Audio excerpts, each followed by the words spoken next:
संकल्प करो इस नए दौर में अगला गणतंत्र दिवस हो लाहौर में। जी हां, इस तरह का कुछ उद्गार पूरे देश में है और इन उद्गारों के साथ साथ आज हमारे साथ पीछे आप देख सकते हैं वो कवियों का पैनल है। पूरे देश की जो आज आवाम की जो आवाज है वो कवियों के साथ हम उन्हीं की जवानी जानेंगे। मैं सबसे पहले आपको इटावा के उन कवियों से मिलवाता हूं, उनसे तारुफ कराता हूं जो राष्ट्रीय और अंतरराष्ट्रीय पटल पर अपना लोहा मनवा चुके हैं। मेरे दाहिने साइड आप देख सकते हैं, ये मयंक विदौलिया हैं, उनके बगल में रौनक इटावी है, डॉक्टर राजीव राज हैं और अवधेश भ्रमर जी हैं और उसके साथ साथ रोहित चौधरी और साथ में हमारे हास्य कवि जो हैं वो हैं अवनीश त्रिपाठी। हम इन्हीं सबसे जानेंगे कि जिस तरह से भारत और पाकिस्तान को लेकर आज जो भारत में पाकिस्तानियों के लिए आप उस जो कायराना हरकत हुई है उसके बाद कवि किस तरह से सोचते हैं, हम आज की चौपाल जो कवियों की चौपाल है इन्हीं से जानेंगे, इन्हीं की जुबानी जो देश की है कहानी और देश जो चाहता है। सबसे पहले मैं बात करूंगा मयंक विदौलिया से। मयंक, किस तरह की कविताएं आज देश की हैं जो आप लोग आज सुनाने हम लोगों को, एबीपी न्यूज के दर्शकों को सुनाने आए? देखिए, आक्रोश इतना है कि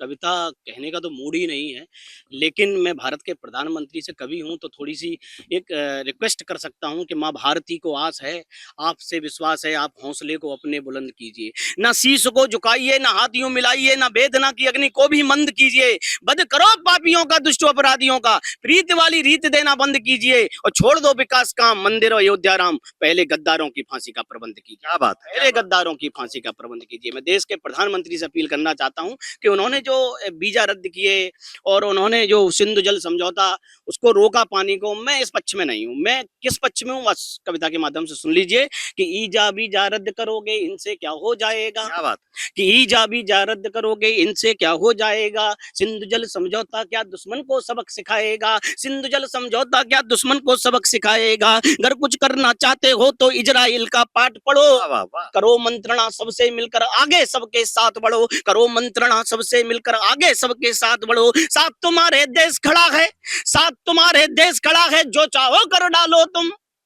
इससे पहले कश्मीर में जब पत्थरबाजी होती थी तब मैंने लिखा, नागफनी में खाद डालना बंद करो, आस्तीन में सांप पालना बंद करो, गिन गिन कर बदला लो गद्दारों की टोली से, घाटी का इतिहास लिखो एक 56 की गोली से।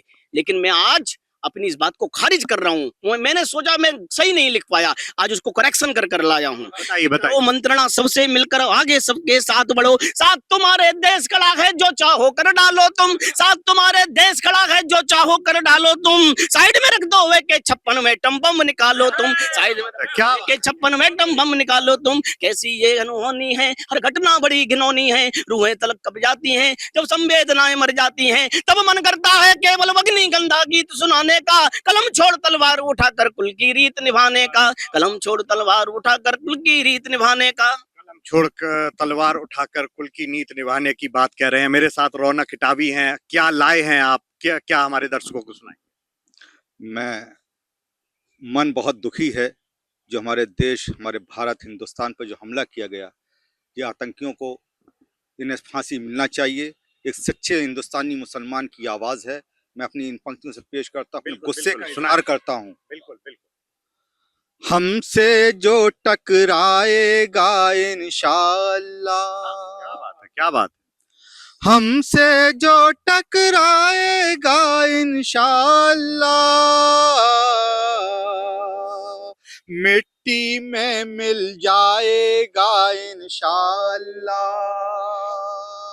भारत देश पे उंगली उठाने वालों का, भारत देश पे उंगली उठाने वालों का मुंह काला हो जाएगा इंशाअल्लाह। हमसे जो टकराएगा इंशाअल्लाह, मिट्टी में मिल जाएगा इंशाअल्लाह। पहलगाम में गोली चलाने वालों का, पहलगाम में गोली चलाने वालों का नामो निशान मिट जाएगा इंशाअल्लाह, हमसे जो टकराएगा इंशाअल्लाह मिट्टी में मिल जाएगा इंशाअल्लाह। हमसे जो टकराएगा मिट्टी में मिल जाएगा। मेरे साथ डॉक्टर राजीव राज जी हैं। राजीव जी, किस तरह की आप आज कविताएं लेकर आए हैं दर्शकों? दुश्मन देश की जो साजिशें हमेशा हिंदुस्तान की आवाम को एक दूसरे से जुदा करने की रहती हैं, उस पर कहता हूँ कि अमन व उल्फत को जमाने से मिटाने निकले, वो तो आंगन में ही दीवार उठाने निकले। हरकतें देख के हैरान बहुत है बचपन, किस तरह घर के बड़े शहर जलाने निकले। और इस घटना पर, पहलगाम की घटना पर हमारे देश के वजीर आलम ने सेना को छूट दे दी है। मैं सेना का हौसला बढ़ाते हुए कुछ पंक्तियां पढ़ता हूं कि उठो बाकुरो शंख ध्वनि फूंक दो फिर, उठो बाकुरो शंख ध्वनि फूंक दो फिर, हमें अब महारण रचाना पड़ेगा। अमन का मुखौटा पहन घुस रहे हैं, चमन के लुटेरे भगाना पड़ेगा। उठो बाकुरो, कहाँ तक करें संधियां शांति वाली, छिदाते रहें छातियां कब तलक हम, दगाबाज कोई करे छल कपट तो निभाते रहें संधियां कब तलक हम, शठे शाठयम सूत्र का पाठ ही अब, शठे शाठयम सूत्र का पाठ ही अब, उठा शस्त्र तुमको पढ़ाना पड़ेगा। बात है, क्या ओ बाकुरो। उठो बाकरो। अब हमारे साथ इस समय अवधेश भ्रमर जी हैं। भ्रमर जी, क्या लेके आए हैं, क्या गुनगुनाएंगे कि देश में एक बार फिर जो आक्रोश है वो जन जन तक पहुंचे और पाकिस्तान भी हिल जाए? ये बहुत पहले कहा था कि सिर्फ फिरों को प्यार दो। ये बहुत पहले कहा था कि सिर्फ फिरों को प्यार दो, भूले भटके पागलों को एक नया संसार दो। किंतु अब ये कह रहा हूँ हुक्मरानों, किंतु अब ये कह रहा हूँ हुक्मरानों, आज तुम आतंक को आतंक से ही मार दो, आज तुम आतंक को आतंक से ही मार दो।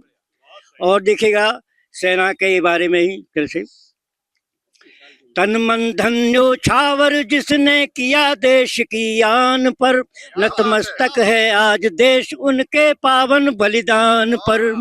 तन मन धन न्योछावर जिसने किया देश की आन पर, नतमस्तक है आज देश उनके पावन बलिदान पर।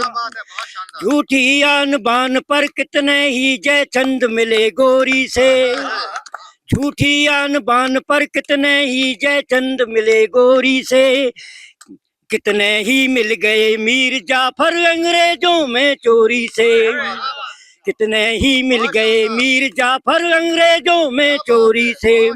किसे जान से अधिक प्यार है यहाँ देश की आजादी से, और देशभक्त है कौन बचाता देश युद्ध की बर्बादी से। बिल्कुल बिल्कुल, क्या बात। इसका निर्णय छोड़ो तुम अब जनता की पहचान पर, नतमस्तक है आज देश उनके पावन बलिदान पर।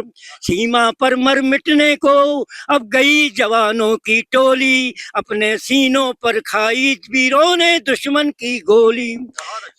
किया सामना साहस से दुश्मन का भारत वीरों ने, रक्त दिया भारत माता को अपना इन रणधीरों ने।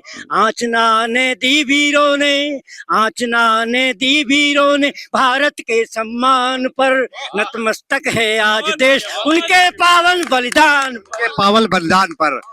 रोहित चौधरी जी, आप क्या लेकर आए हैं?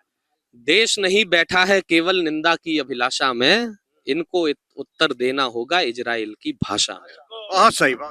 केवल मैं दो पंक्तियां कहता हूं सरकार से कि आपको खुला पैगाम अब देना चाहिए पाकिस्तानियों को, पड़ोसियों को। उनसे कहना चाहिए कि गले मिलोगे तो पड़ोस का सच्चा धर्म निभाएंगे, लेकिन उगला जहर तो एड़ी से फन कुचले जाएंगे। बहुत कुचले जाएंगे। बहुत सही। आप बताइए, आप चूंकि हास्य कवि भी हैं, चूंकि अभी तक वीर रस की बात हुई है।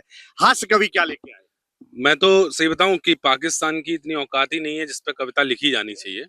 मैं बस 4 पंक्तियां कहूंगा। इस समय क्या हालत है उसकी कि सिलसिला ये बदले का जारी है, जारी ही रहेगा, और पलड़ा हमारे सैनिकों का भारी ही रहेगा। औकात ही क्या है पाकिस्तान की जानते हैं सब, भिखारी था भिखारी है भिखारी ही रहेगा। तो ये आपने देखा, ये वो कवि हैं जो अपनी अपनी कविताओं से कहीं ना कहीं जिस तरह के वाण छोड़ रहे हैं पाकिस्तान पर, उसकी कायराना हरकत जो उनके आतंकवादियों की द्वारा की गई है, उसका रोष, उसका आक्रोश हर जन जन तक है। और कवियों ने अपने दिल से जो उद्गार निकाले हैं वो आपके सामने लेकर आए हैं।